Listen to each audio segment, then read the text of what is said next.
refs hate Americans. Like, yeah. Hate.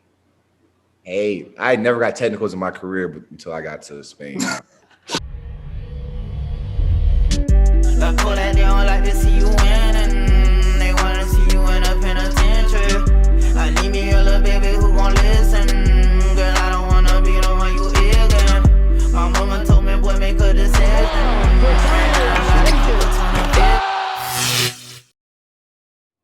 Welcome back, everybody, to another episode of the Clutch Talk podcast /YouTube/ We Do It All. As always, I am your host, John. Very happy to be here. Jenner, what's up, man? Yo, happy to be here. Excited for this different Clutch Talk episode today. Today we're interviewing a pro hooper. Like, that's different. Ex-pro. Exactly. Hey, you're pro at one point. Facts. We're really excited to have you on, man. So let the fans know a little bit about you, man. So guys, this is not only like how Jenner mentioned, a pro hooper, a walking bucket, one of the best basketball players to ever come out of FCF State after me. This is my guy, Israel Hakeem. Israel, how you doing, man? I'm doing well. I'm very happy to be here. Thank you guys for having me. I appreciate it. Man, we're real excited to have you on, man. So today what we got planned is we got basically, a basketball journey interview. You know, Israel, I want to talk about every stage of your life and in as far as relating to basketball and how it helped you reach the pinnacle. Because, you know, like how Junior mentioned, you did become a professional athlete, a goal that most, really strive to reach, and you were able to reach the pinnacle. So we're going to talk about that and how you got there. You cool with that? Sounds good to me. Let's do this, man. Let's jump straight into it. So let's start from the beginning, man. So Israel, Houston, H-Town. That's where you were born, man. That's where you were born. And then at age 2, you moved to LA. And then at 14, you moved to Palo Alto. You know, shout out to mom. She got the PhD at Stanford. So from 2 to 14, you were in LA. You over there in La La Land. Tell me how it was. How was it growing up? Because I bet you don't remember much of Houston. But talk to me about LA. No, it was cool. It was just me and my mom in a 2-bedroom apartment. Grew up. She was very strict, big on school, so that was mainly what we focused on. She would always make sure I was on top of school. Also made sure I had fun. You know what I'm saying? Supported me through sports. But funny enough, I started off with soccer, so I didn't even start playing basketball. Yeah. You started with soccer? Yeah, I didn't start playing basketball probably till like 9th grade. So I was a big soccer dude. Also, played baseball, a little bit of rugby, but soccer was like the first thing I started with sport-wise. So, yeah. So quick question. Favorite soccer player of all time? All time? Ooh, that's tough. Probably Messi. So my next question was Messi or Ronaldo. So you go with Messi. Yeah, for sure. For sure. Hey, Israel, I got to tell you, Junior is, he loves the NBA. That's why he do the podcast, but he loves some soccer, man. He is FC Barcelona all the way. That's 1A and 1B in my heart right there, soccer and basketball. I grew distant from soccer once I picked up basketball, but, I try to – there's too many players to keep up with, but, I try to watch a game every now and then. But, yeah, soccer was the first love for sports. Like, that was my life, man. Man, that's awesome. You see that, Junior? Even Israel know he had to give up the soccer and pick up hoop, man, because he know hoop is the way. Hoop is the way. Too much running. Yeah. No, for sure. And it takes and even if you got to go pro in anything, you got to have a tremendous level of focus, tremendous level of just determination to that. So that's hella respect for that. Like that's real solid. That's awesome though. Can't go wrong. Soccer, basketball, both great sports. Can't go with soccer though, most definitely.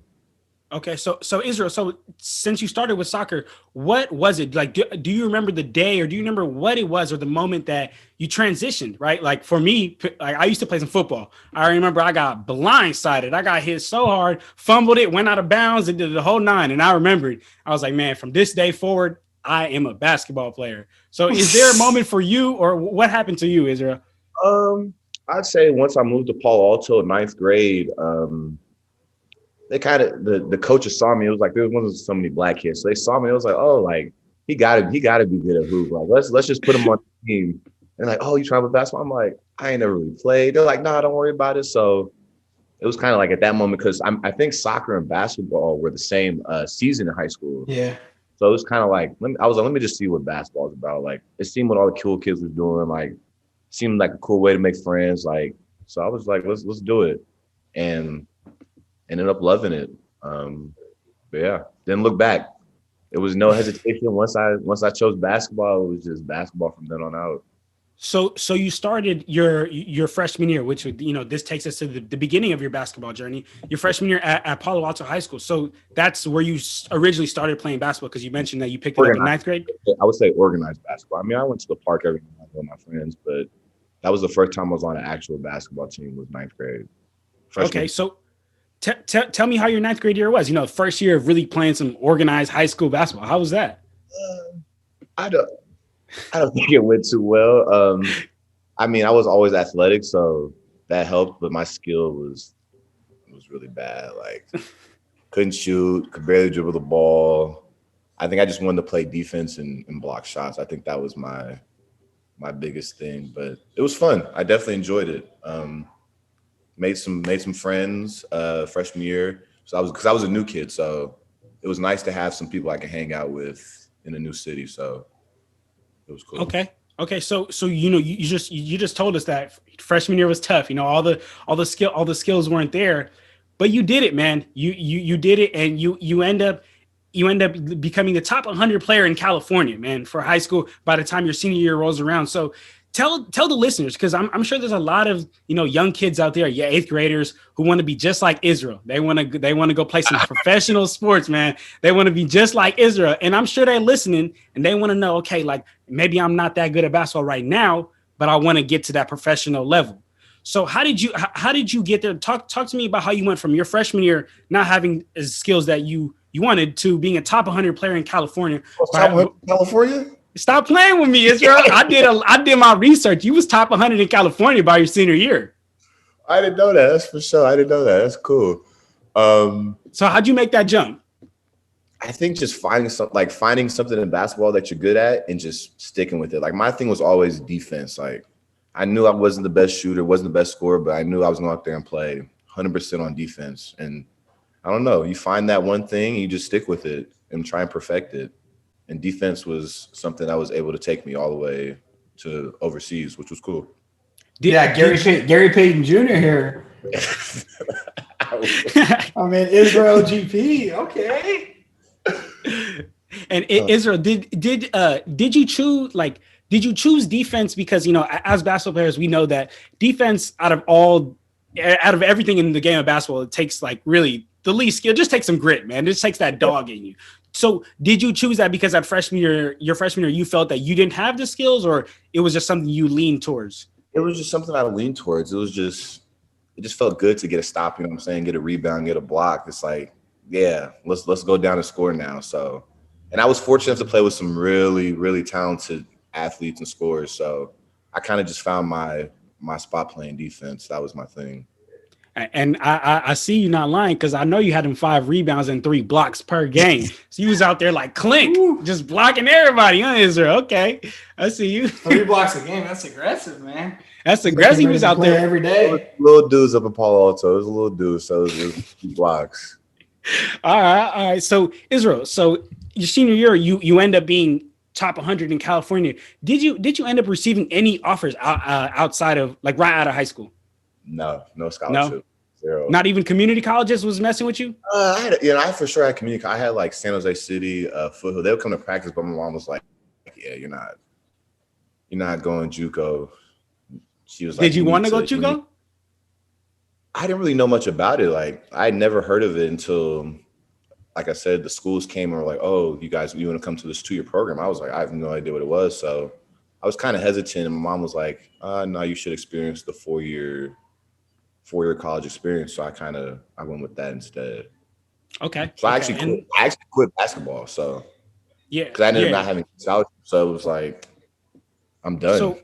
So right when you graduated, right, which takes us to the next step in your basketball journey. Right when you graduated, you went to go play Roadrunners, the AAU team. Was that after you graduated? I played Roadrunners I played after my sophomore and junior year, I played Road Okay. Runners.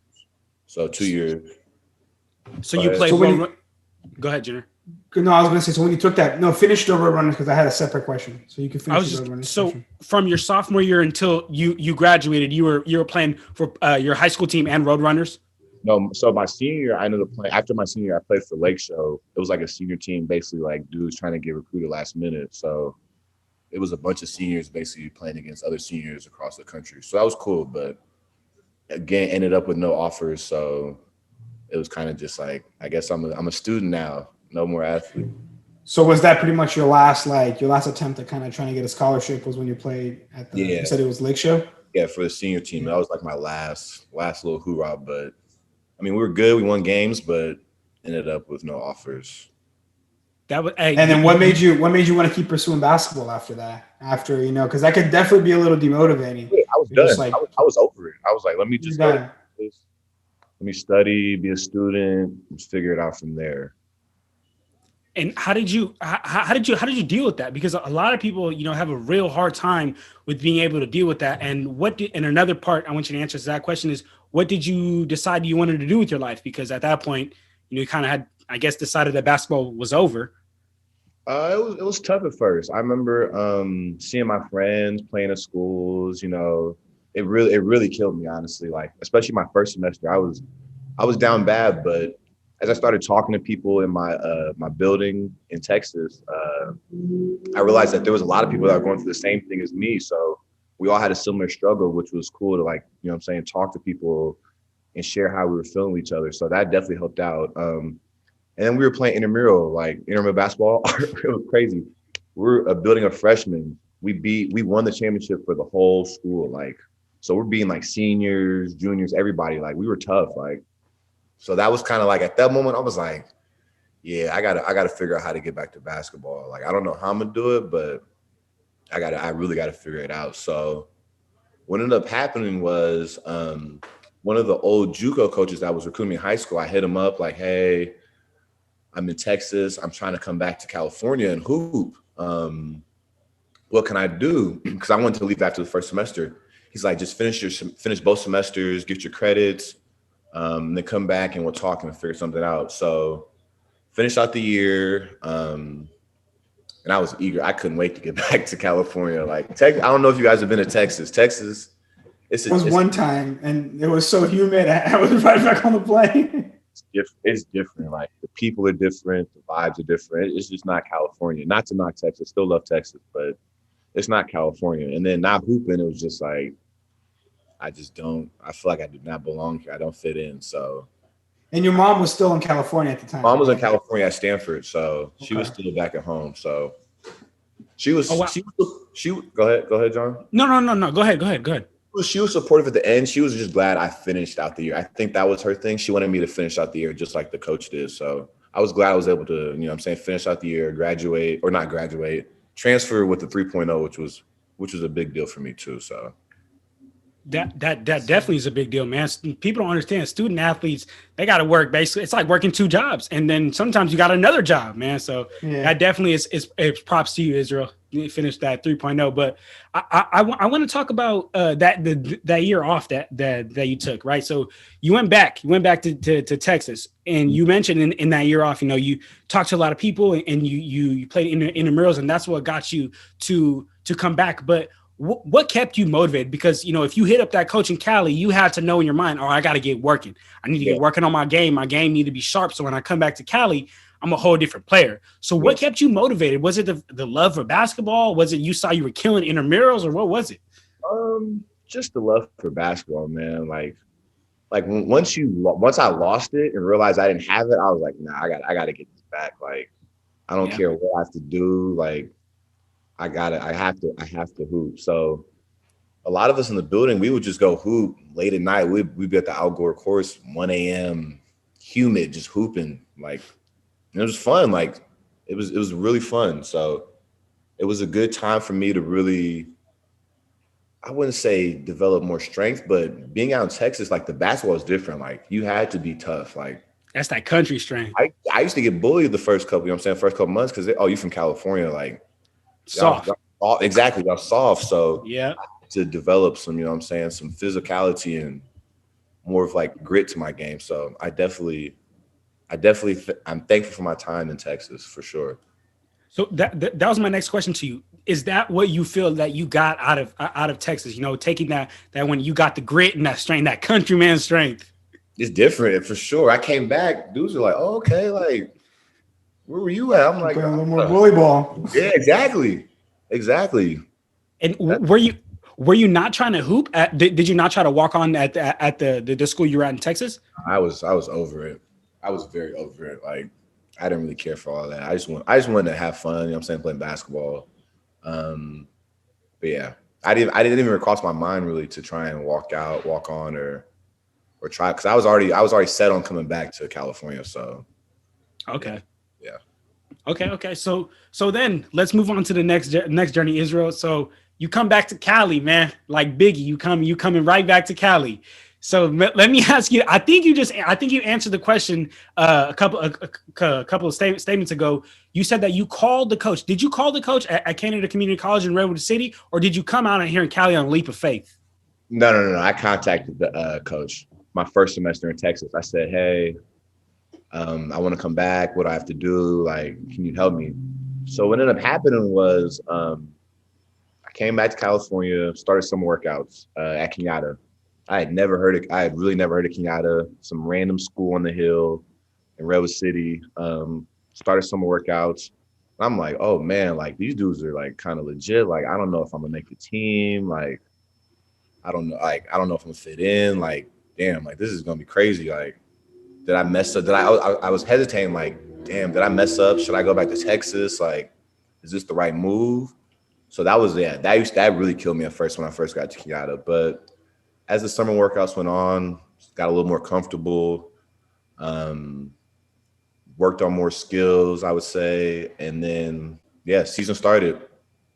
Let me just get that. We were 5-22 my first year. He said, let me just get that out the way. We were 5-22. I'm not even going to try to hide it. Just in case you pulled that one up, we were trash, like really bad, like getting hit by 30, 40 points. We were on Balls Live. We played City College. We lost by like 60. You could find the clip. It was bad. Like, you have a funny. It was like Israel just getting dunked on. Like heat drops, people dunking on it. It was bad. But it was cool. I think I averaged about like 20 points a game, so I was able to get the first team conference, which was cool, even though we didn't win anything. It was a cool, small accolade that was like, okay, you made the right decision. You're starting to move.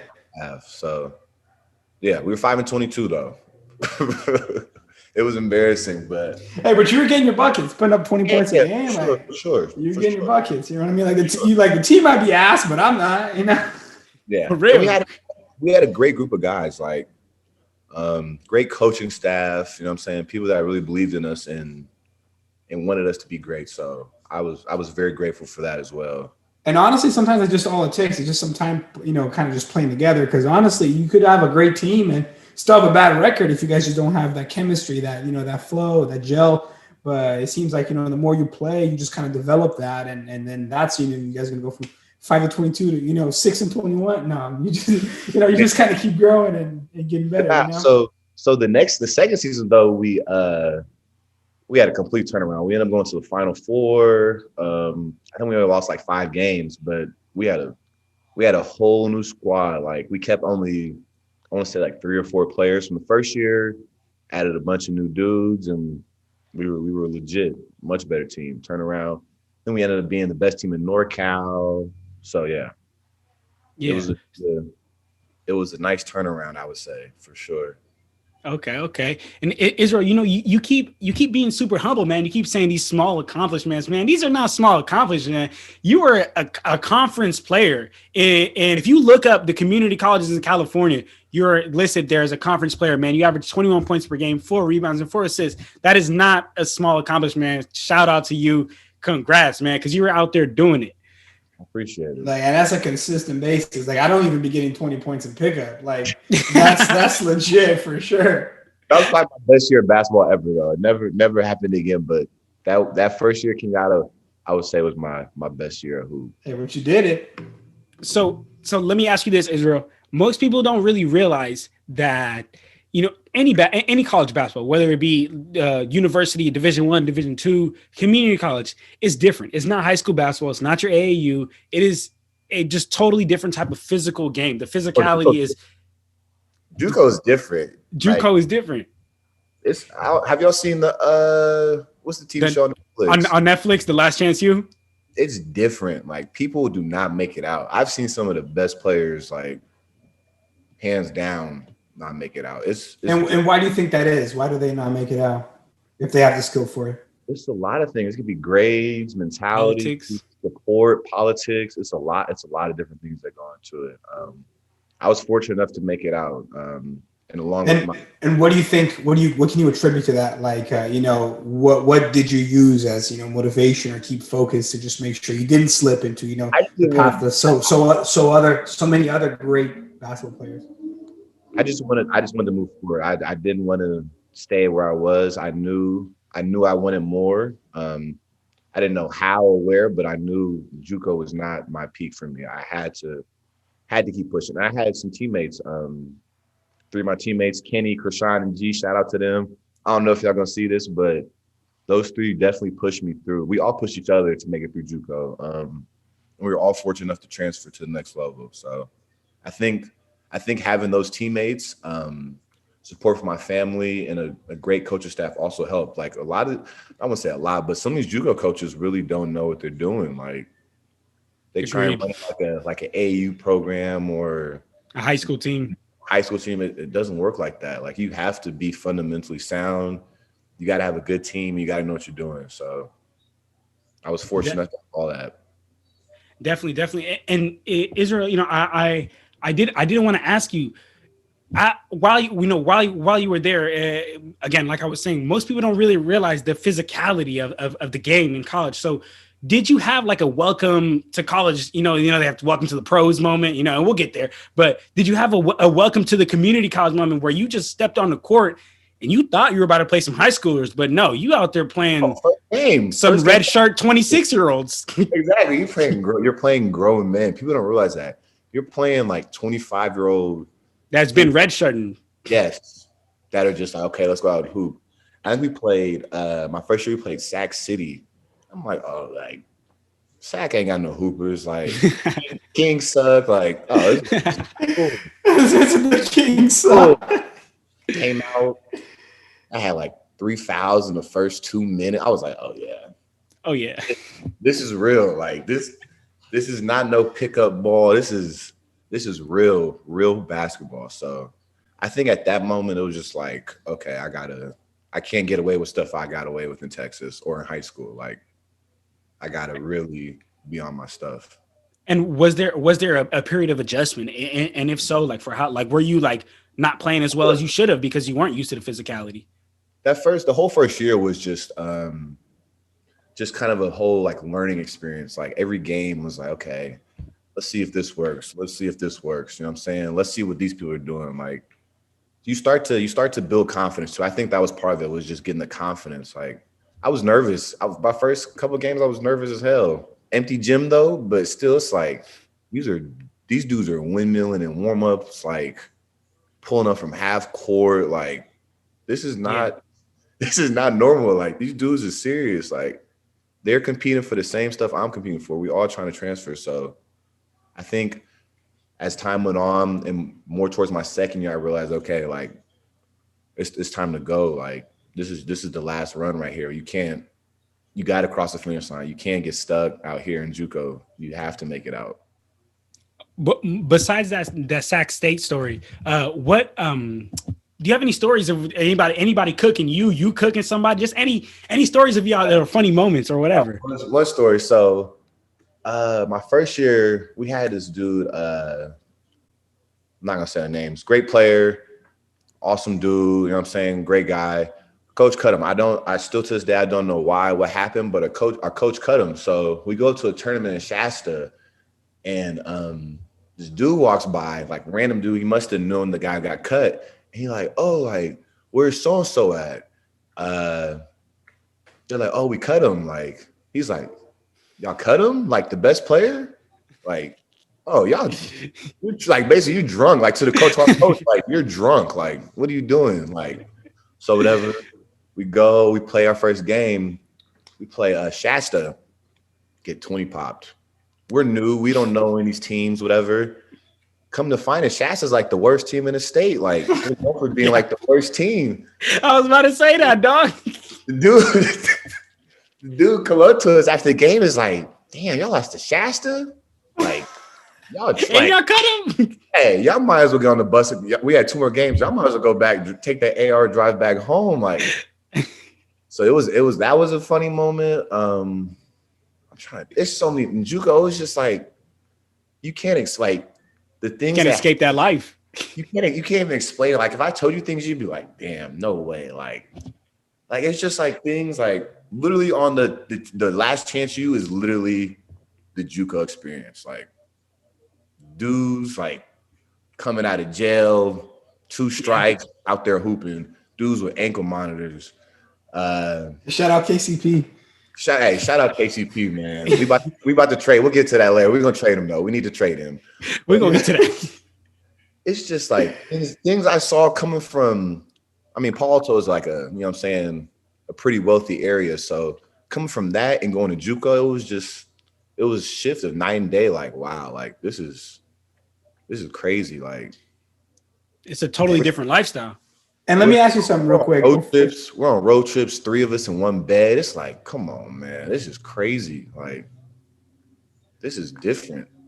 No, for sure is. Let me ask you something real quick before we transition too far away from high school ball, but I wanted to try to get this question. And when you were at Palo Alto, did you guys ever run games against the teams in East Palo Alto? Because I feel like that's a different level of competition because they got some nice teams out there. Did we play anybody? I don't think we played any teams in East Palo Alto. I know our girls did because they had the Eastside Prep. That was like a legit girls team. They were nice. Yeah. We didn't really play anybody. We usually stayed like on the peninsula. You know what I'm saying? We ended up playing the private schools, always in playoffs and getting whooped on. Played Midi. Aaron Gordon gave us like 40 and 10. So you know. Y'all played De La? No. Thank God. Hey, but we played Midi when I was on the basketball team by choice. No. But no. We played Midi when I was in high school, and I actually got to see Aaron Gordon playing like live, and man, like it was crazy. Like anybody who goes pro is just giving everybody buckets when they're in high school. And man, Aaron Gordon was like dropping. Like I had a homie on the team. And like, well, just seeing him in English class, and then later on that day, just getting worked by Aaron Gordon the same day, like 50 point. Like it's just ridiculous. The difference, so like for somebody who's destined to go to the league and somebody who doesn't, it's just insane. Like it's just really big. I knew after the first couple of plays, I was like, he's going to the NBA. I don't know when, but that man is he's going to be in the league for sure. So it was unfortunate. I'm saying. My last game my senior year we played St. Francis, but junior year we lost to Midi. Losing to private schools both years sucked. So, what year did you graduate high school, Israel? 2012. Did you play St. Ignatius with the whole like Trevor Dunbar whole shifting thing?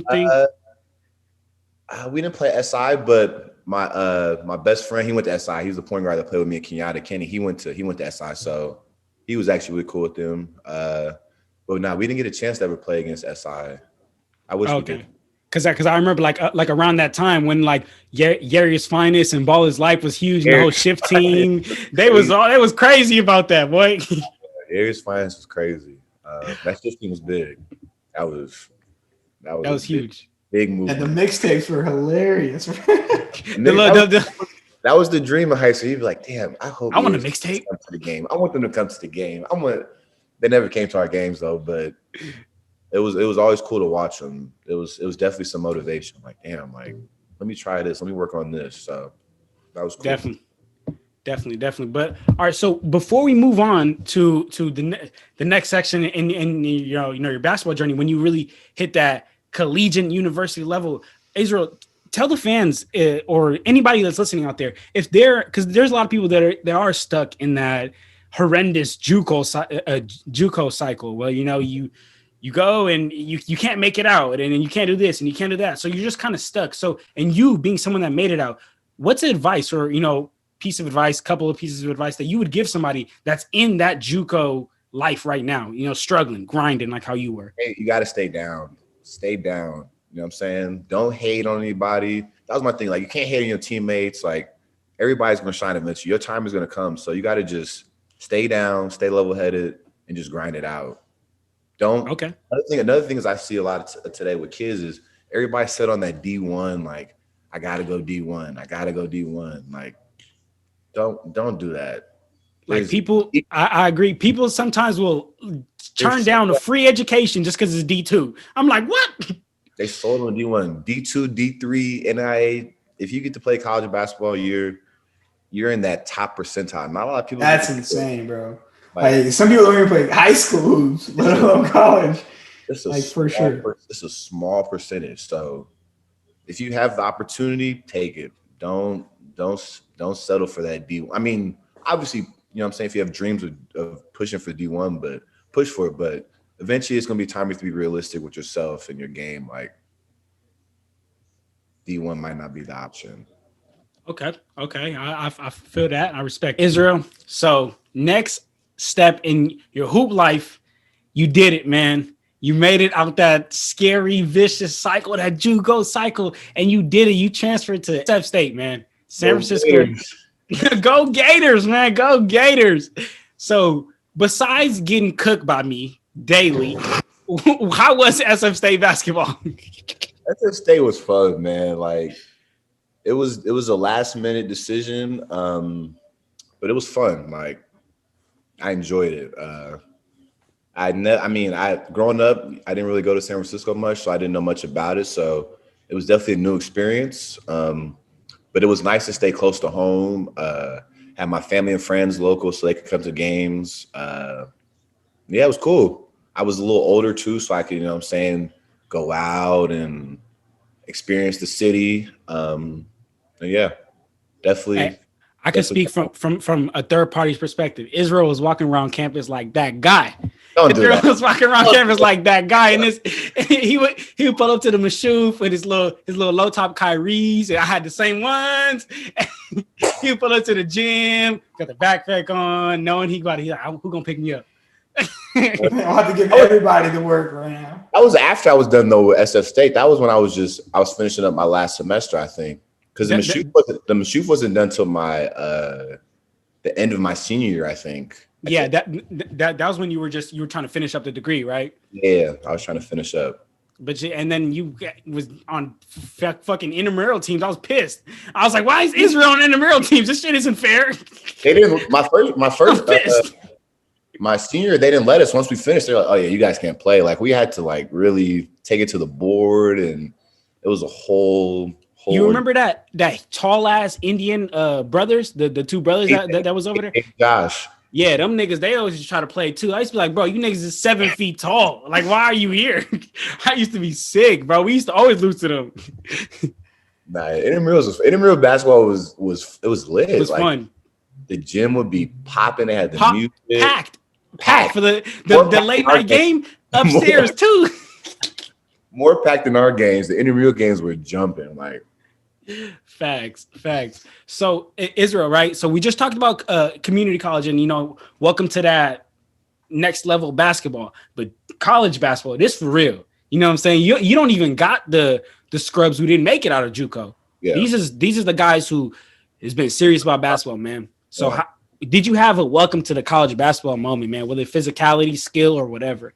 I mean, I came in thinking like, we just went to the Final Four. Like, I'm about to come in here and start. Like, this is about to be my team. Like, yeah, yeah, I'm him. I'm not worried about them. Sure enough, came around. He said it wasn't like that. I wasn't him. Hey, he said it wasn't him. Come sit on the bench with me. Come talk to coach. Sit down. But not. It was cool. We had a lot of guys that could hoop. We had too many. We had too many dudes that could hoop. So it was cool. Like, it could have been anyone's night. I mean, that was really cool about our team. Like, 1 through 14 could go out there and score. Like both years at SF. Second year at SF State, we were legit. The first year, I don't remember too much. I probably played like 8 minutes a game, but nah, it was cool. It was a cool experience. I enjoyed it. From the bench, I did enjoy it from the bench. You know what I'm saying? I used to love in practice because I'd be scouting. I'm like, I'm about to serve these starters. I'm trying to serve all the starters. You know what I'm saying? Do whatever it takes. But I definitely did enjoy it though, playing or not playing. It was cool.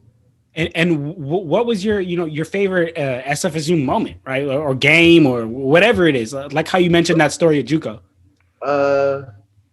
This is actually I'll tell a funny story. I got a funny story. So JUCO, I hope my coaches listen. We used to go out before the games because we were nice. You know what I'm saying?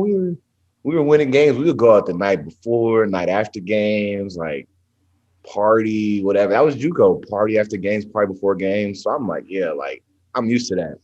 I get to SF State, it's one of the dudes' birthdays. I'm new. I just got there. Like, oh, let's go out. Like I'm saying, like we're all 21. Like let's go to the club, whatever. Get bottle service. I'm loaded. Like he said, I'm loaded. They're like, oh, like chill we got conditioning tomorrow. Like I'm like, nah, like I've been doing like I'm here. Like I've been doing this. We go to conditioning, boy. He said, I'm never drinking again. So that college conditioning was way different. Like I'm done. Like I'm in the bathroom every like couple minutes. Like coach, like I don't feel good. Like I'm over here lying. Like I got a stomach ache. Like I ate some bad food, but it's really that tequila. So that tequila. That was a funny moment right there because it was like, okay, like I gotta start being a little more serious. Like we can't just go out and party and act reckless. And was that the moment that you were like, okay, like I gotta understand where I'm at? Where I was like, okay, let me start to focus a little more on basketball. It's less partying and more school and basketball. Yeah. And then I don't know, like first couple of games I actually started at SF State, you know what I'm saying, which was cool. I don't know what it was. I might have got hurt or something, but once the regular season came around, I kind of just slowly started fading from like the 7th guy to the 8th guy to the 9th guy. And then I think at that point it was kind of like, okay, like let me pick it up. You know what I'm saying? Let me figure out what I could do to contribute to the team, still be positive and support my guys, but I want to be out there. So that was kind of where I was like, okay, let me figure it out. And I didn't play as much as I wanted to play, but I feel like my game definitely got better from my first year at SF State to my second year. And what would you credit that to? Like what was you just wanted to get better? You wanted to start? Or what was that? I just wanted to play. So just figuring out like any way I could get out there, taking charges, diving for loose balls, just figuring out the little things. So we already had our scorers, you know what I'm saying? We had Mr. Warren Jackson, probably one of the tough. Shout out Detroit. Yeah, one of the toughest dudes I've ever played against. So we knew at the end of the game it was going to Warren. So just figuring out ways I can get out there and help out. So I think that's where. Same thing with JUCO, kind of just figuring out where I can fit in because I already know what these dudes are going to do. How can I contribute to the team in other ways other than scoring? You know, something that you mentioned, Israel, that I really want to give you props for because most people don't realize this is that when people come onto teams, like whether, JUCO or college, especially college level, sometimes people come on with that big head that you had that, oh, I'm him, like this is my team. I'm gonna come in here to be the closer. But like how you mentioned, most teams already got their closer. They're bringing you in to set some screens, to take some charges, not to score. Clap on the bench, you know what I'm saying? You're a filling guy. Like as bad as it sounds, like you're a role player. Yeah. And Israel, let me ask you something. So, college basketball is tough, man. The skill level is way higher than what most people think. So do you got any stories of somebody really cooking you? Even if it's like Warren at practice or something like that, or you getting cooked or you cooking somebody? Nah, I never really cooked. I used to get cooked though in practice. I'm trying to think. Our defense was like it was like more of like a matchup zone, so it was never really a chance for someone to like individually cook somebody. Thank God, but Thank God. I'm trying to think, and I wouldn't say I never really got because I wasn't out there enough to really get cooked. So, but yeah, we were a good defensive team. That was our thing. Our team was big on defense, so it was no chance for no one to really cook us. Were you cooking anybody? You got to be real though. Nah. You said Not even at practice. Israel, come on, bro. I seen you hoop. In practice, I know you was out there in practice getting with it. I used to try, you know what I'm saying, do my thing on the scout team, but not really. I wouldn't say cooking. Like I said, my first year at JUCO was the 1 year I say I was really cooking. Like, but other than that, I'm just hooping. I'm trying to get my school paid for and graduate at the end of the day. You hit them with the Marshawn. You know why I'm here. Exactly. Facts.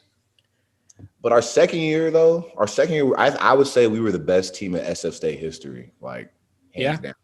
I think we got to the highest we were was 13th in the nation, which was cool. We got to go to the NCAA tournament. We lost first round, unfortunately, but my second year, our team was legit. Like was that one of your favorite teams? All throughout your basketball high school, hands down, one of my favorite teams easily. That team, my senior high school, and my second year at JUCO are probably top 3 teams of all time. But it was different. Like we just connected, like as a unit. Like it was kind of weird, like how close we were. Like because we didn't really hang out outside of hoop, but once we got into the gym, it was like the chemistry was crazy. Was Kenny the white boy got strapped? Was he on that team? Nah, he played. He was on my Kenyatta team, but he went to Texas A&M International. Oh, okay. Laredo, Texas. Okay. So Israel, like how we talked about with JUCO, man, what's one piece of advice for somebody that's in that, that college style, not getting much burn right now, not really playing, or whether they are playing, whatever it is, if they're trying to make that next step to pro, to overseas, whatever it is, what advice would you give them? My journey was very lucky. I was right. Stop it, Israel. We'll get to that too after, but I was very fortunate in my my transition. So my boy Kenny, he was actually on the team overseas, and he was like, "Yo, like we need some people, like we need a couple pieces, like why don't you fly out here? You know what I'm saying? Try out, and we'll go from there." So what ended up happening was bought a ticket, went out there, Spain, tried out. It was like a week tryout. Didn't really work out. It was kind of like, we don't know, but there's this other team you could try out for, like in the same city. So went to try for them, was killing it, like whatever. Same thing, they're like, we don't know, like the money's not right, blah, blah, blah. So what do you mean when you say the money's not right? Like we didn't have enough money for you. Like, okay, we didn't have money for you. We can't, you know what I'm saying? We can't bring you in. We might have another dude flying in. So whatever. So I'm staying in a hotel. Like I've probably been out there for maybe 3 weeks. And I'm like, man, like, I don't know. Like, I don't know if this is for me. Like, this might be the end of the road. Like, let me just, let me give another week. Let me see what happens. You know what I'm saying?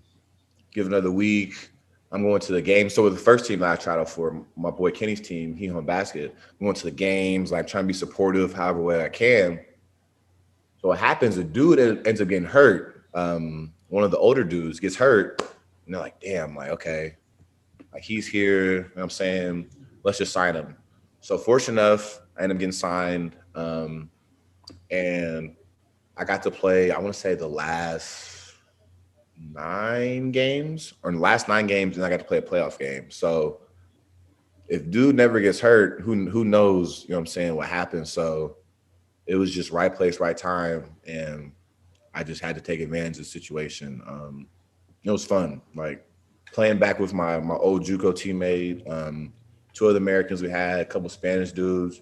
It was fun. That was probably the most fun I've had with basketball. Cause it was kind of like, coach don't speak English. It's just like go out there, you know what I'm saying, and hoop. Like there was no. And how was that language barrier? communicating with your non-American teammates. I and took your coach? Spanish 1 and 2 in high school, so you know what I'm saying. The high school language. He know a little You know something. what I'm saying, a little Espanol. A little allo. The Spanish was different out there. I would say that though. I don't know what it was, like the accent or the speed of the Spanish, but it's different than you know what I'm saying. The Spanish they speak out in California, yeah. It sounds like a lisp, right? Like Yeah, they for speak. sure, Yeah. for sure, a list. But it was cool, you know what I'm saying? All the Spanish players spoke English for the most part, so we were able to communicate through the coaches. The coach really said it was like, hey, get the Americans the ball. That's what they would say, huh? Yeah, we also had a Spanish dude on our team. One of my boys, Ruby. I'm still cool with him. Tough. He was like cold? 19. Tough.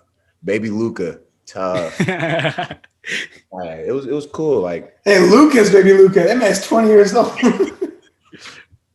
but now it's funny. So when I was out in Spain, Luca was on Real Madrid. So they're like, oh yeah, Luca's the future. I'm like, hell no. Like, who's this dude? Like, they're like, oh yeah, he's gonna come to NBA. He's gonna be the real deal. I'm like, nah.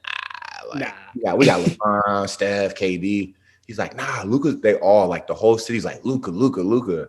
And sure enough, Man, That's out here crazy. cooking Actually, everybody. that's actually crazy to hear. That's an exclusive Clutch Talk story, man. that boy killer. John, I'm like, hell no, Luca Doncic, who? You're like, who is this white dude? But did you see him? Did you get to watch him play in Spain when you were out there? And we would watch games. I never got the chance to see him live, but we would definitely watch games. Like, And could you tell because he was like 15 when he was in Spain, right? Like, could you tell like even at 15 he was different? He was probably 17 or 18 when I was out there. You could see it, but it's like it's the NBA. You didn't think it was gonna be this good, huh? I was like, okay, he's gonna come on, maybe you know what I'm saying, 15 points a game, like. But nah, Man's out here. What does he play like? I think he had like what 11 or 12 playoff games. He's put like 40 pieces in 5 of them. Like some crazy. He is a problem. Hey, Israel, we're gonna pick your brain about that. We're gonna talk about that. So stay tuned for that, man. We're gonna talk about that, Luka, about that NBA playoffs. But Israel, man, whether you want to be humble about it or not, I'm not gonna be humble for you, man. You did it, dog. You did it. You finally reached the pinnacle, man. And before we even get into your time in Spain, both me and Junior just want to congratulate you, dog, for real. Yeah, that's huge. As much as you want to be humble about it, and Kenny may have helped you, and OG may have got hurt, it don't matter because you did it. Because if you wasn't good and you wasn't putting in the work, you wouldn't have got there. So congratulations, my dog, for real, man. I appreciate That's huge, man. That's big ups to that. That's huge. So this is where we are, man. We finally in Spain. We finally got here. You know, I have a problem pronouncing your team's name. What's your team's name? He-Home Basket. He-Home Basket. So finally a pro hooper, He-Home Basket. I know you try to be humble, but you did put 11 points per game, 6 rebounds, one assist, and 3 steals per game. You was out there like Pat Bev, man. You was out there like a Pat Bev that plays, actually. But while you were at He-Home Basket, you know, how was that? Like how Junior mentioned, how was that culture shock, that language barrier, just everything? Like, what was the first moment you're like, fuck, like I'm not in America? Right when I got off the plane. He said, right when I got off the plane, I knew I wasn't in America. I'm like, oh man, because the manager picked me up and she barely spoke English too. So I'm like, damn, like how much? That's crazy. It was crazy. Like, and He-Home was probably about 100,000 people, but it was like that was the only team in the city. Well, they got a soccer team who's in like the 2nd division. And they got some good players out there. The He-Home team, they have a lot of young players that like they'll come from like the Barcelona youth teams and all that. And those who just don't make it at those top teams, they'll all go play for those teams. That's soccer. Hey, soccer games. Lit. Yeah. Lit. When we get to more Spain, I gotta ask you some questions about playing over there. But keep going. Easy, but it was weird at first. Obviously, I didn't have a team, so I was kind of, you know what I'm saying, I was very unsure most of the time. Like, is this the right decision? Similar to when I came back from Texas, like, am I doing the right thing? Like, I don't even belong here. Like, it was definitely difficult. Like, definitely some low moments in my life, but again, I was fortunate to have one of my best friends there pushing me through the whole time. Mom was very supportive. Yeah, I think just staying focused, like knowing like my time was going to come, definitely helped out. Because I had to be there for a reason. It doesn't just happen. Like you don't just show up, and you know what I'm saying. There had to be it was a bigger, you know what I'm saying, vision. So I was very grateful that I stuck through it and was able to play with the team for a little bit. So You yeah, believe in God, Israel? yeah, for sure. Hey, that's definitely God in my eyes, man. That's definitely God. God took care of Sure. that. But let me ask. Exactly. Let me ask you a question, Israel. You know, Americans, when Americans look at overseas sports and the Euro League, we see these gyms like it's cracking in there, like they shooting off fireworks in Oh, there, they Yeah, cowbells. the So what was flares. it crazy in there? Or how was yeah. it? Gang. So the team Gijón Basket used to be like the top division in Spain back in the day. Like used to be one of the best teams in the country. I don't know if it was the funding or whatever, but we ended up dropping to the fourth division. But them games, boy, they Lit, got huh? the horns going crazy. Like the fans are die hard. Like every fan knows you. Like it's crazy. Like from the little kids to like old people want to take pictures with you. Like it was crazy. Like you definitely felt important. Like you definitely felt the love. Like that was the most love I felt in basketball ever. They don't even speak English. They're like Israel. Like yeah, like they would make us food after the games. Like What? drink with us, come party with us. Like it was crazy. Like I felt like a celebrity for those like 4 months I was there. I felt like a little celeb. You know what I'm saying? It was cool. Like people don't So even know coming to me. Like people got our jerseys on. Like it's crazy. Like You see anybody with your jersey on? yeah, I'm signing. Yeah, I mean, how did that feel? I'm signing autographs after the game. Like I can't believe it. Like me. Israel Sander, like what? Like you want my autograph? Like Man. it was crazy. Like I was like wow. I was like wow. Like this is Yeah. fun. That's really it. Yeah. Yeah. And Israel, as we've gone through with each journey and section and time in your life, man, what was your welcome to the pros moment? Because I know you had, because that's different. Like that's like college basketball ain't like no, these dudes out here playing to feed their family. So, how you got a pros moment?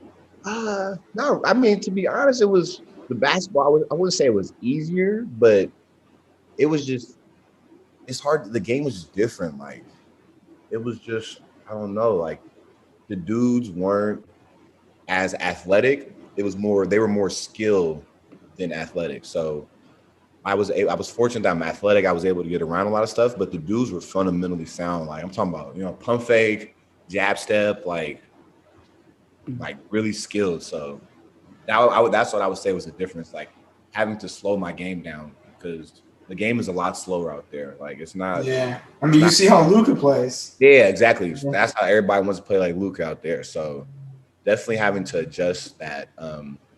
One thing I would say is like the travel rule. Like I got called for a lot of travels my first couple of games. Like when you get it, you got to put it down first. You know how we can get it, take that step and put it down. Like you have to get it, put the ball down, then go. Then take the step. Then take the step. That was weird to me.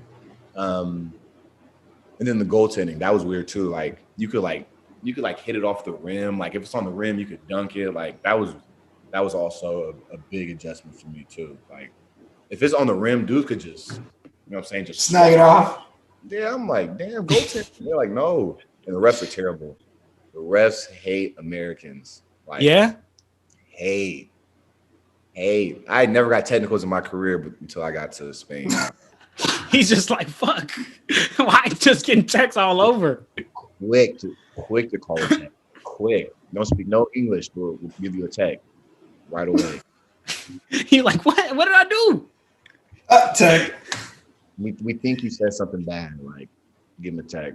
It's like, yeah. Man. All right. Well, Israel, man, what piece of advice, man, do you got? Because I know there's somebody out there listening and saying, man, I'm trying to make that jump. I'm trying to make that jump like how Israel made. What can I do to reach that pro level? I would say I know they do a lot of like the summer camps, like like in Vegas, like the combine. I would say Yeah. sign up for those. From what I never got to go to one, but I would say I think that's the best way. And just to market yourself. Sending out emails, giving out calls is probably the best thing to do, honestly. Like reach out. Don't wait for them to come looking for you because they probably won't find you ever. You gotta reach out, definitely. Put your name out there. That's what I would say. Put your name out there. And when you say that, what do you mean? You say like, send out mixtapes, like drafted emails. Like highlights. you go on to I forget what the database is, but there's databases that have all the coaches' emails, club information, all that. Send it out. If you know people, reach out to them. Say, hey, do you know any teams out there? Do you know any people? Does your team need anybody? Just reaching out. Yeah. Because I mean, basketball is there's people everywhere in the world playing basketball. Like it's universal. Like if you could hoop, you can hoop anywhere. So just reaching out. I say don't wait for them to come looking for you because they probably won't find you, honestly, unless you the real deal. You know what I'm saying? Unless you really him. Yeah, unless you him. Yeah, they might not find you. Okay. Well, hey, for all you college hoopers out there that want to hit the pro level, man, look at Israel as an example. So, Israel. So as we wrap up here, I want to ask you a couple of quick hitters, man, and just a couple of quick questions. So just go ahead and just first thing to come to your mind and answer freely, man. So and I got some too after you hit them too. Yeah, no, go ahead, Jenner. So which stage, Israel, of your basketball journey, whether it be at Palo Alto, whether it be AAU, whether it be not the year you took off, but just any time that you were playing basketball, whether it be Spain or SF State, Redwood City. Which stage of basketball did you enjoy most? Were you like, okay, like I'm happy, like this is where I'm here, I'd probably say in Spain because it was like I did it, like I made it. I did what I wanted. I achieved my goal, and I can just have fun hooping now. I don't have to worry about like, damn, I gotta get this many points. I gotta do this. I gotta do that. It's like if I miss a shot, I miss a shot. If I foul out, I foul out. I made it. So I think being in Spain was the moment I was like, okay, this is fun. Like I enjoy this now. And did the thought ever cross your mind, like, I want to take this now from Spain, maybe back to the league, go actually, try to take a shot at the NBA? Did that ever cross your mind? Nah, not at all. How come it never crossed your mind? Because that's the ultimate goal, though. Like, why did it never cross your mind?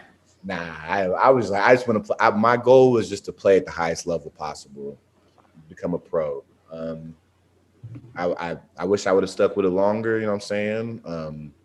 But once I hit that, cross that finish line, I was like, yeah, I did it. Like you can't take for sure. I got a jersey with my name on it, signed it. Yeah, I mean that's something that almost nobody gets to see. Yeah, once I was signing jerseys, I was still in shock when it happened, but I was like, okay, like obviously, I think I made it. I think I did what I wanted to do finally. So I think after that moment, I was like, whatever happens in life happens. So, all right, Israel. So next question I got for you, man, is out of your entire basketball journey, man, I know you've gone to tons of AAU tournaments, you've gone to tons of different rival high school campuses, college campuses in Spain. I'm sure it's cracking over there. But where was the hardest place for you to play? Like the arenas, like whether it be something personal you got going on, or the fans are just saying the craziest shit you've ever heard, or like what was the hardest place for you to play? The hardest place was probably College of Marin. Okay, why is that?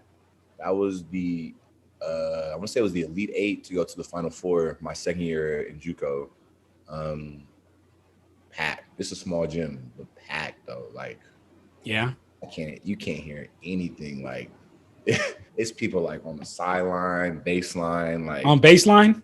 Yeah, on baseline. It was like one of those. That's how you know it's packed. Yeah, nah, and it's like crazy white people though, like screaming.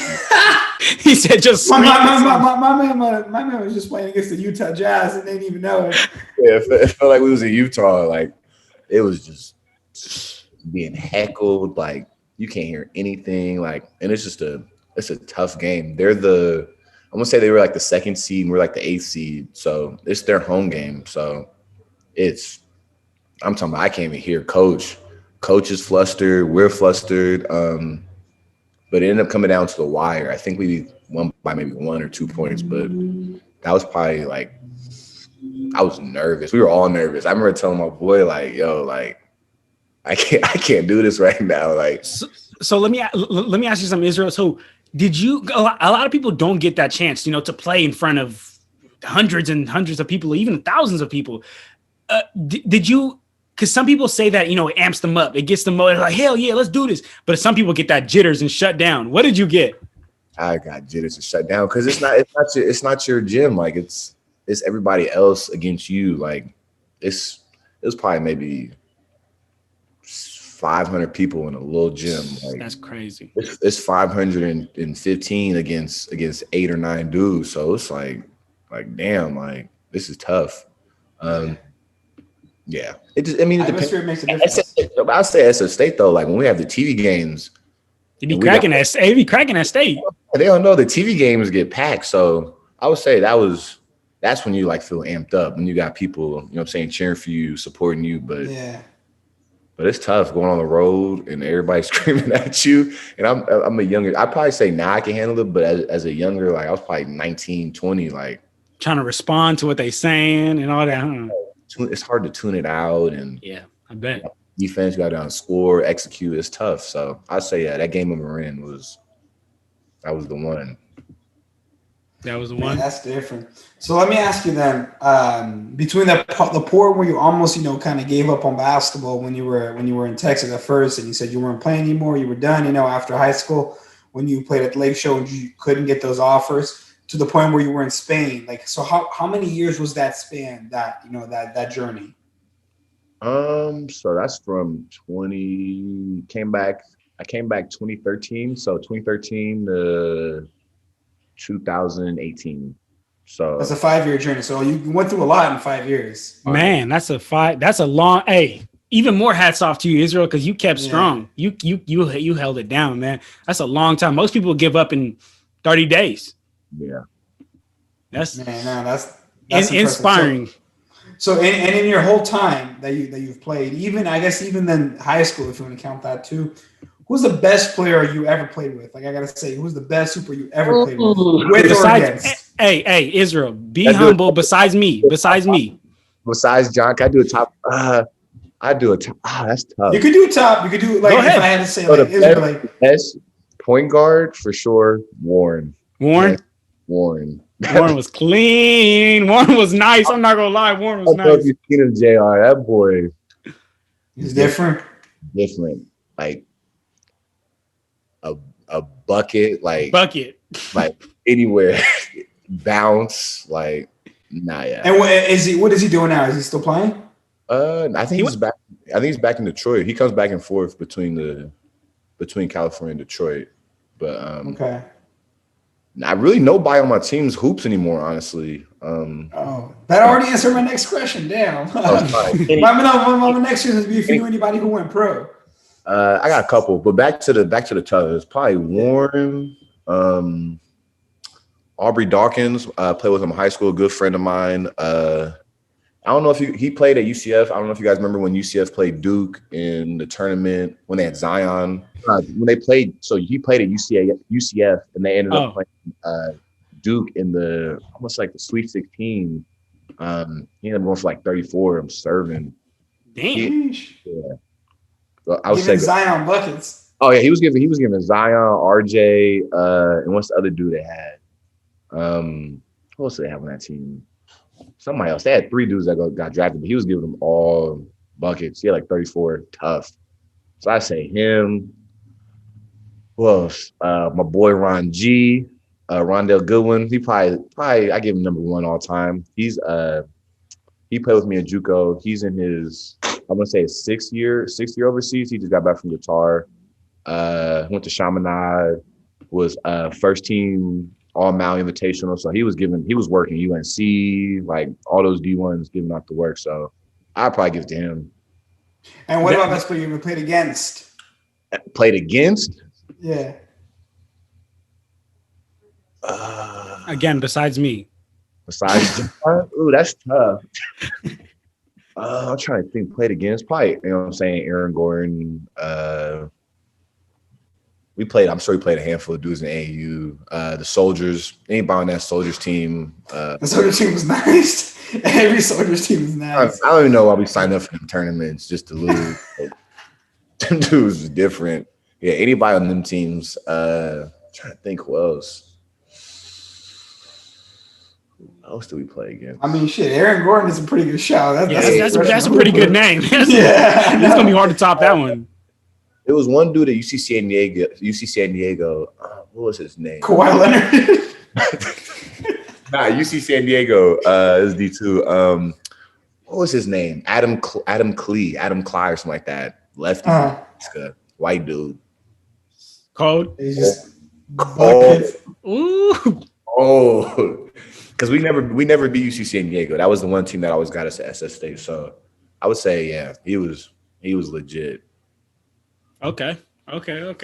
So Israel, man, as we're really wrapping up here and winding down again, I know I've told you this, and I know you outside of this podcast, I know you a humble guy, Israel. But again, man, I gotta congratulate you, dog. I gotta congratulate you because you made it to the pinnacle, man. You made it to professional sports, and again, like 95% of people who have that dream to play basketball don't do it, man. So congratulations. And I want to ask you, as we wrap up, what's one piece of advice that you would give somebody who is trying to go pro, no matter where they're at, whether they're kindergarten or whether they're in senior year of high school? What's one piece of advice that helped you go pro and something that you held on to the whole time? You gotta expect and deal with adversity. It's gonna come eventually. It's not clear when it's gonna happen or how it's gonna happen, but we all have to go through adversity. It's just part of life, and in basketball, it's gonna happen. Unless you're, LeBron James, Michael Jordan, John Costa. Yeah, for sure. But all seriousness though, like adversity is gonna come, and it's just how you respond to it, and having to just keep responding. Don't let it beat you up. Don't let it eat you up. Don't let it make you give up. Just push through. I know it sounds cheesy, but it's true. It's real. Yeah. What it is. No, it's real. So, okay. No, for sure. So let me get my last question here. What's next for Israel as a hooper? Like, is this it? Are we calling it on basketball? Are we? Israel. I just hooped yesterday. I'm still hurting. I went to. I hoop yesterday. I'm still hurting. I'm hurting. So yeah, I don't know. I mean, I try and get my open gym run in every now and then, my little cardio.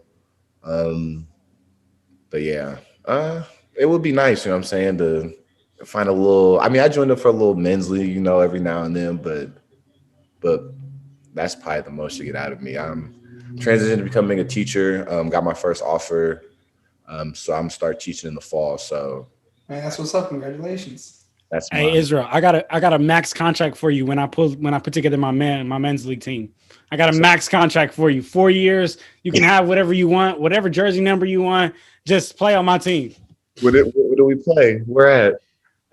We gonna play at Walnut Creek. Walnut Creek be having the best men's league run. You know where that's at? We got that one gym. The facility. They got the nice gym right by De La Salle, right? Oh, the Ultimate Fieldhouse? Yeah. The Ultimate Field. We could pull up over there. You could you, Junior, and we'll pick up two other ones. Well, I'm with that. Yeah, I'll come through. I'm always down for a good hoop run. So definitely. But Israel, man, first of all, thank you, man. Thank you very, very much, for coming on and doing this interview with us. And like how you mentioned, you said what's next for Israel. Forget the basketball, man. You said that the teacher stuff. So congratulations on that, man. Because realistically, if you look at your life and you look at your basketball journey, man, like you're the template of using basketball to achieve your dreams and to achieve your life and to be able to get what you want to get out of life, Israel. So from all the way Houston, Texas, bro, when you were born to now, dog, like congratulations, dog, you did it. And man, like we cannot wait to see what's next for Israel. Forget the basketball, man. I mean, we love basketball, but we can't see what's next for you just as a man, as a person, and as a homie, man, as the homie. So thank you very much for coming on, Israel. I appreciate it. Thank you for having me. Appreciate you coming on, man. It was awesome talking to you. Oh, Lakers. Yes, sir. Hey, Israel, before we sign off, this is a debate podcast. So, we got to talk about the league and a little bit what's going on. So let me just pick your brain a little bit. Israel, man, how you feeling about the NBA playoffs right now? It's cool. My team's not playing, but you know what I'm saying? It's good basketball. I enjoy What's your it. team? Lakers? Yeah, come on, baby. Hey! Yes, sir. We love to hear that over here. Come on now. And are you watching the Suns and Denver game right now? Because as we're recording, that's the game. Yeah. I'm right now. And who do you got coming out of that? I hope the Suns, the way they beat up on us, they better win. For real, huh? Okay. And then how about the East, man? We got Atlanta and the Sixers, and we got Milwaukee and Brooklyn. Who you got coming out of those two? Nets shouldn't lose a single game from here on out. I don't think. Like a single, like they should sweep every other team that they play. They should sweep until the finals. They should sweep until the. With that roster. Yeah, they shouldn't lose any games. Honestly, I don't think so. And even though Harden is, he's out now with that hamstring, that doesn't phase you. They don't need him at They all. don't need him. They got Kevin Durant. I'll say this live. Kevin Durant is the best player in the NBA right now. Okay, right now. I'll take right now. I'll take right now. Because LeBron not playing. Nah, Kevin Durant's cold, bro. Kevin Durant's I can't give cold. LeBron no more after today. Not right after today. After his performance in the playoffs, I can't. I'm sorry. Even a healthy Bron? We'll see. He changed his jersey number. We'll see when 6 Bron comes. We'll see what he's talking about. But 23 Laker Bron. Man, that's a champion though. That's a champion. That's a champion. Sure, but he ain't got no skill, man. I'm realizing. But I gotta give him a little deduct though, because man, he was playing off that ankle sprain, and yeah, you see. No, Israel's like, come on, hey, dude. no, bro, you seen that supporting cast though. You gotta listen to a couple podcasts back. I read the stats, man. You gotta trade Kuzma. 40%, huh? Got to trade Kuzma. Get him out. No, but you got dudes who are shooting 40% of the season and shooting 20%. Like they saw the lights and they folded. Like that was the worst thing about that supporting cast. They did nothing. And then obviously can't even talk about how tragic it is that my boy AD had to go down in the playoffs. Like, man. But that's a result. That's a result of that. I mean, I can sit here and talk all day about how, just irresponsible it was for the league to rush the season and compress all these games. And we saw it happen, right there. Yeah. It's not just the Lakers, with teams getting hurt all around. Look at the Nets. James Harden is out. A lot of injuries.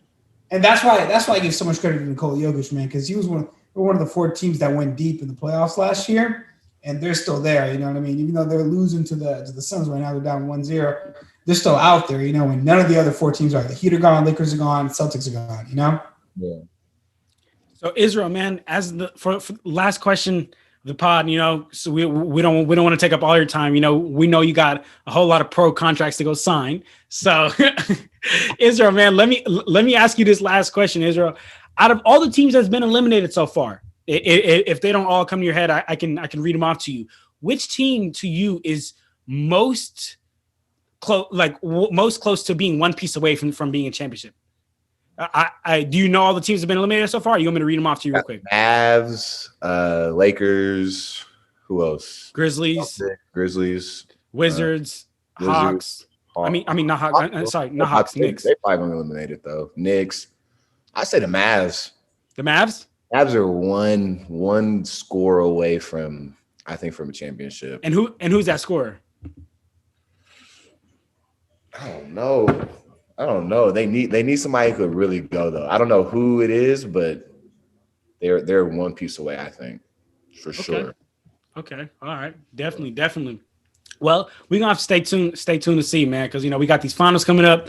It's gonna be a good end of the season here, man. And I can't wait to see what's next for Israel, man. I want to see Israel the teacher. There we go. Yeah. I want to see Israel the teacher. But I appreciate both y'all, man. Thank you. No, of course. It's all good. Jenner, you got any last words for the fans? Nah, man. I just appreciate y'all hanging on with us and listening. I think this was a great episode. And I'm just excited for everybody to listen to this because this was a good one. This one was a real good one. When we hooping? Israel, dog. As soon as you come out to the East Bay, I'm gonna find a gym. I'll go to you. I'll go. Where you at right now? I'm in Daly City. Oh man, I pull up over there whenever. I'll pull up over there whenever. We'll go to the we'll pull up to the Mashouf. Even if they I don't know, but even if they close, we still gonna get in there. We gonna be like, you know who we are? We built this thing, man. We had these intramural games rocking. Definitely. Thank you though, Israel, man. We really appreciate it. Of course. Have a good night, y'all. All right, y'all. We out of here, y'all. Clutch Talk out.